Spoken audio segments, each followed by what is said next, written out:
Yeah, I mean it's been a great opportunity for him. I mean he started off and he was probably the third or fourth guy in fall camp, and you don't get a ton of reps, when you're in that position. So just watching him progress. I mean he's always had tremendous ball skills and been a really good route runner. Just being a young guy, the physicality of the game, being technically sound and the different things we ask him to do in run blocking and pass pro is where he's gotten better. And I thought he had a really good game as a perimeter blocker, Saturday. I mean, a lot of those perimeter screens, he's at the point of attack and did a nice job. So, he's progressing, and just when you're a redshirt freshman and all of a sudden you get thrown in the middle and your first start's against Michigan, then you either grow up and get better, which I think he did, or you show that you're maybe not ready. And I think he's ready to continue the upward trend.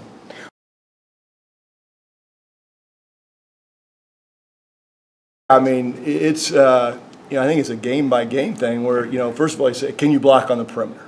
Can you block those safeties and linebackers on the perimeter? And then it gets down to, can you block those guys in the core? And right now, that's the biggest challenge right now, is just being big and strong enough against the teams that we're playing against, to block a defensive end. And that's, no matter what level of football, that's normally a mismatch, whoever you are. But, being a young guy, I mean, he's going to have to be really good technically, and that's what we're working on, is just pad leverage and driving your feet on contact, hand placement, just all the things you can control. And then over the course of the next year, the weight room will continue to help him out. But he's come a long way in a year. He's come a long way in a year, and so I'm excited about his future. And anytime you ask a redshirt freshman to either play offensive line or tight end, there's going to be some mismatches at times.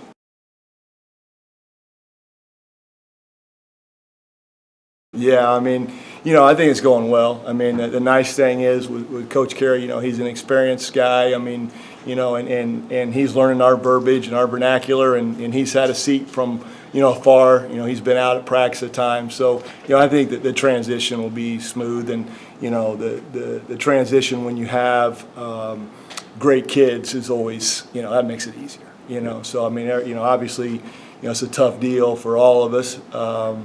But at the same time, we have a job to do, and the kids know that. So I think that helps. But he's been around the program. It's not like he just walked in yesterday.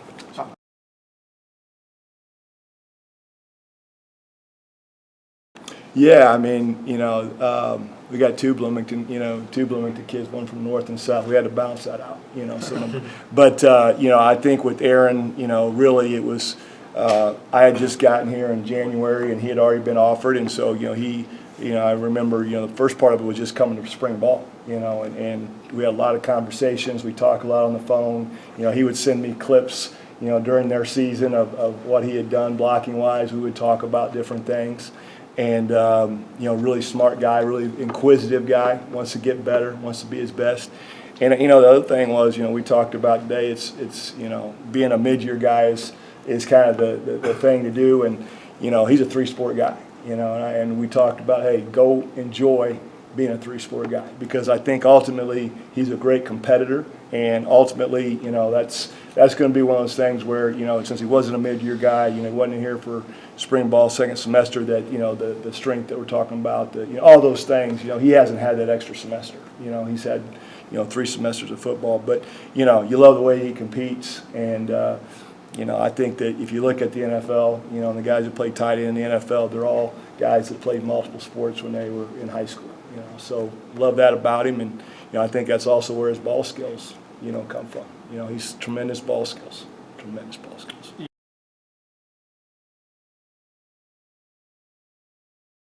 Oh yeah, I mean he's a very laid back guy. He's one of those guys that. He always has a smile on his face. He's never, he's never down. He may feel down, but he doesn't ever come across like that. So he has the ability to make people laugh and be okay with people laughing at him. And so we have a lot of, like I said, we have a lot of fun with him and James and the whole Bloomington North, Bloomington South. I know the whole history now because I keep in. I was very much interested in that. But that's neat.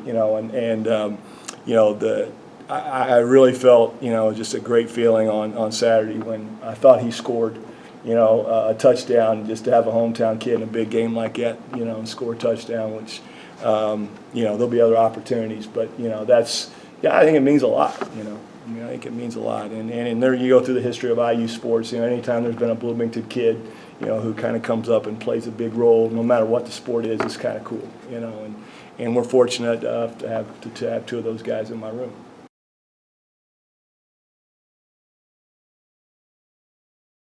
Yeah, AJ, James, Brody Foley, Ryan Miller. It was a young room to start with, so, but our whole goal is we want to build the room. The expectation is for the room, not the individual, whoever's out there. So, we're going to get, getting James back this week, and AJ's kind of day by day. He'll eventually be back, and when we get all those young guys healthy, like I said at the beginning of the year, I think it's one of the stronger position groups from a depth standpoint we have. But right now we're pretty banged up, and sometimes that happens when you're young, and the physicality starts to wear on you after a while. So, but yeah, getting James back this week will be big, and then AJ he'll be back sometime in the near future. All right, thanks, Kevin. Thank you.